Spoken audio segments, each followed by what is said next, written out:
నిన్నటి దినం జేసీ అస్మిత్ రెడ్డి, జేసీ ప్రభాకర్ రెడ్డి తండ్రి కొడుకులు ఎనలేని ప్రేమ చూపించి రైతుల మీద హైవే మీద బటాయింపు జరగడం జరిగింది. ఎప్పుడన్నా కానీ అతను 5 ఏళ్ళు ఎమ్మెల్యేగా ఉన్నప్పుడు పెద్దడుగురు ప్రజల మీద కానీ అక్కడ ఉన్నటువంటి రైతుల మీద కానీ నీటి విషయంలో ఏ రోజు ఎవరితో మాట్లాడిన పాపాన పోలేదు, విడిపించిన పాపాన కూడా పోలేదు.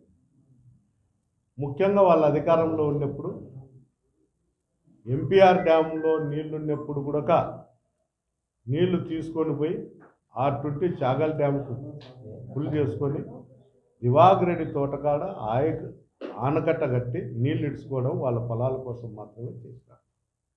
అంతకు మించి ఎవరన్నా రైతులు కాళ్ళ మీద మోటార్లు వేస్తే అక్కడ ఉండేటువంటి పోలీస్ అధికారులకు చెప్పి వాళ్ళ మోటార్లు ఎత్తకొచ్చి స్టేషన్లలో పెట్టి కేసులు పెట్టిన రోజులు కూడా ఉన్నాయి.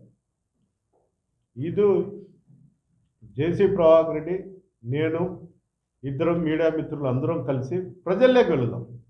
వైఎస్ఆర్సీపీ నాయకులు వద్దు, టీడీపీ నాయకులు వద్దు, ప్రజల్లోకి వెళ్దాం. నేను ఎమ్మెల్యే అయిన తర్వాత ఆయన పెద్దడుగురులో ఏం చేసినాడు ఆయన, నేనేం చేసినా నీటి విషయంలో నీళ్లు ఎంపీఆర్ డ్యాంలో ఉన్నప్పుడల్లా నేను 2 పంటలకు నీళ్ళు ఇప్పించేదానికే ప్రయత్నం చేసి ఇప్పించడం జరిగింది.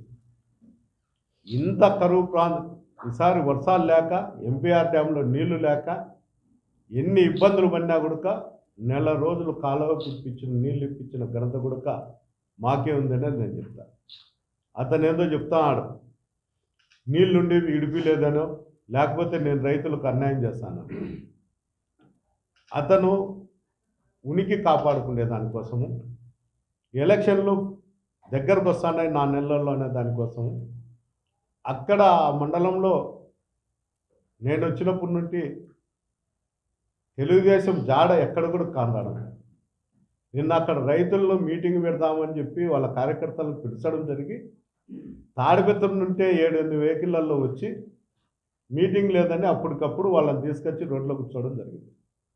కనీసం ధైర్యం కూడా లేదు, నేను ధర్నా చేస్తా రైతుల కోసం అని చెప్పే ధైర్యం కూడా అతనికి లేదు.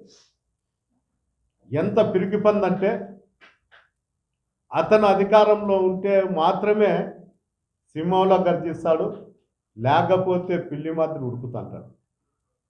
ఇలాంటి పనికి వాళ్ళ విధవను నేను ఎక్కడా చూడలే. ముందు 4 నెలలు ఎలక్షన్లు ఉన్నాయి అంటే దాదాపు మార్చి ఏప్రిల్లో ఎలక్షన్లు వస్తాయి. కనీసం తండ్రి కొడుక వాళ్ళ అన్నన ఎవరో క్యాండిడేట్ ముందు వాళ్ళని నిర్ణయించుకుంటారు.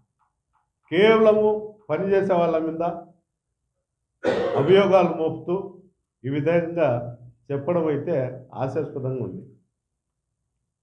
అతను అనుకున్న విధంగా అతను ప్రజలను మొబ్బు పెట్టి ఏదో రూపకంగా అక్కడ ఉండే రైతాంగంలో నా మీద ఏదో నెపం కలిపి అతను పబ్బం కలుపుకోవడం జరుగుతుంది.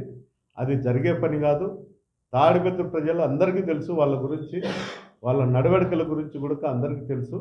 ఎవరు కూడా అక్కడ వాళ్ళను దగ్గర తీసే పరిస్థితి కూడా ఈరోజు లేదు. అసలుకు వాళ్ళ ప్రజల మీద అభిమానం ఉంటే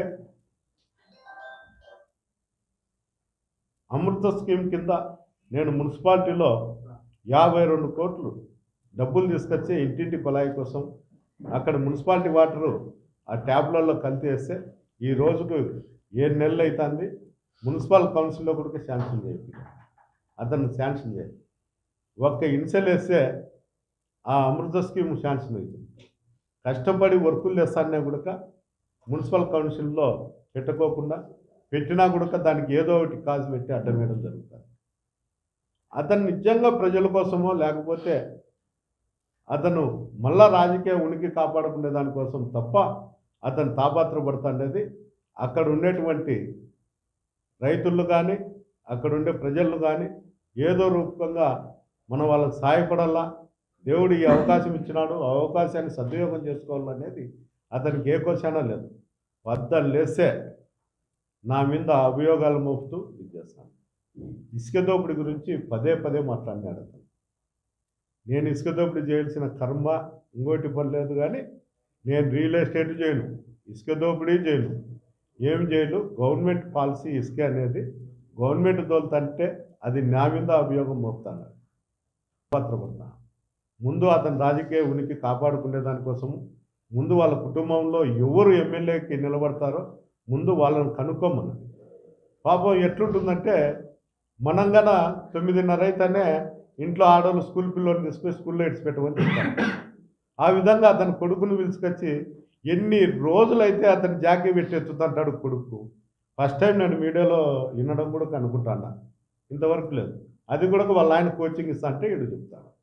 కనీసము ప్రజలకు రేపు పొద్దున ఏం చేస్తాడనేది ఆలోచన కూడా ఆయనకు ఉండాల. నేను ఎమ్మెల్యే అయిన దానికి దౌర్భాగ్యం అంట. నాయన ఎమ్మెల్యే అయిన దానికి తాడిపత్రి ప్రజలకు దౌర్భాగ్యం అనిపిస్తే నేను ఈరోజే విశ్వసించకపోతే రేపు ఎలక్షన్లలో నేను శాశ్వతంగా మానుకుంటా. వాళ్ళు మానుకుంటారేమో ఒకసారి చెప్పవనండి. నేను ఎన్నిసార్లు ఛాలెంజ్ చేసిన, డిబేట్కు నువ్వు నేను కూర్చుందాం, మీడియా మిత్రులు పోలీసు వాళ్ళు కూర్చుందాం ఒకటే రూమ్లో. నువ్వు 5 ఏళ్ళల్లో మీ అన్న చేసినది 30 ఏళ్ళల్లో అంటే అది దండిగా ఉంటుంది. 30 ఏళ్ళలో 50 సిమెంట్ రోడ్డు వేసిందని ఉంటుంది. నీ 5 సంవత్సరాల్లో నువ్వేం చేసినావు, నేను 4 సంవత్సరాల్లో 4.5 సంవత్సరంలో నేనేం చేసినా కూర్చుందండి డిబేట్ కూర్చుంది. నువ్వు చేతనైతే, నువ్వు మొగోడువైతే, ఒక అబ్బకు అమ్మకు పుట్టింటే నువ్వు డిబేట్కు రా. అనవసరమైన ప్రజల్లోకి తీసుకొచ్చి ప్రజల్లో ఏదో నీ ఉనికి కాపాడుకునే దానికి మాత్రం ప్రయత్నం చేయకు. ఎట్లా అధిష్టానము ఆయన ఏ నిర్ణయం తీసుకుంటే అది ఆ నిర్ణయానికి మేమంతా కట్టుబడి ఉంటారు. ఎమ్మెల్యే దాదాపు అందరూ కూడా